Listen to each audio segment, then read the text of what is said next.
पर जी जब हमें गुस्सा आता है, ईर्ष्या होती है या मन दुखी होता है तो सबसे पहले मन में नकारात्मक विचार नहीं, हमें पहले बताओ गुस्सा क्यों आता है। गुस्सा तब आता है जब हम ये कामना करते हैं कि ये ऐसे चले और वो नहीं चलता, कोई भी हो, तो गुस्सा आ जाता है। हमको ये सोचना है कि मुझे कैसे चलना है। जब मेरा बेटा गलत चल रहा हो तब मुझे कैसे चलना है। मेरी पत्नी जब प्रतिकूल चल रही तो मुझे कैसे चलना है। मुझे क्रोध नहीं लाना, बहुत प्यार से, बड़े गंभीरता से, धैर्य पूर्वक हमें समस्या का समाधान करना चाहिए।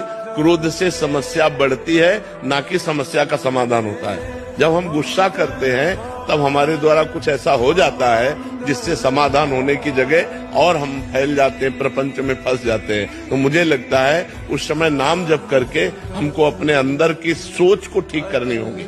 अगर हम अंदर की सोच को ठीक नहीं कर पाए तो जेल जितनी भरी है वो सब इसी में भरी है, काम में या क्रोध में या व्यभिचार में फंसा या हिंसा में फंसा, चोरी में फंसा, इसी में जेल भरी हुई। तो हमें लगता है हम उस समय अपनी सोच को कंट्रोल कर सके, उसके लिए भगवान का भजन है।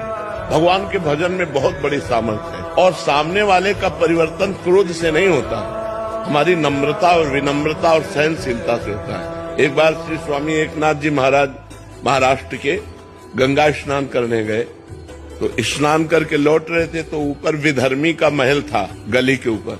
उसने थूक दिया, देखा महात्मा का नहा के जा, तो ऊपर थूक दिया, ऊपर गिरा। वो फिर नहाने गए, वही गली थी, फिर लौटे, फिर थूक दिया, 100 बार थूका। वो 100 बार स्नान करके आए। जब 100 बार स्नान करके आए तो हार गया। वो नीचे उतर के आया और प्रणाम किया और कहा मुझे क्षमा कर दो। उनका क्यों भैया? बोले मैंने 100 बार आपके ऊपर थूका, अपराध किया। बोले नहीं, आपने बड़ी कृपा की। एक दिन में 1 बार गंगा स्नान करता था, आपकी कृपा से 100 बार गंगा स्नान हुआ। ये तो आपकी कृपा। वो चरणों में लौट गया और कहा आज के बाद कभी किसी महात्मा के साथ गलती नहीं करेंगे। विनम्रता और धैर्य ने उसको बदल दिया। अगर उसी समय गाली देते तो शायद और थूकता और गुस्सा करता या और विपरीत चला जाता, लेकिन वो कुछ नहीं बोले तो उसका सुधार हो गया।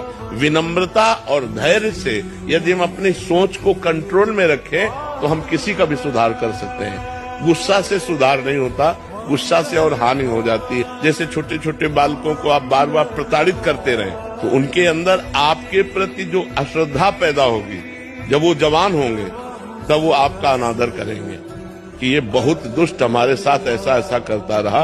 तो हमें लगता है बच्चों को प्यार से समझाने की कोशिश करें, दुलार से समझाने की कोशिश करें। ज्यादा क्रोध का प्रयोग ठीक नहीं है।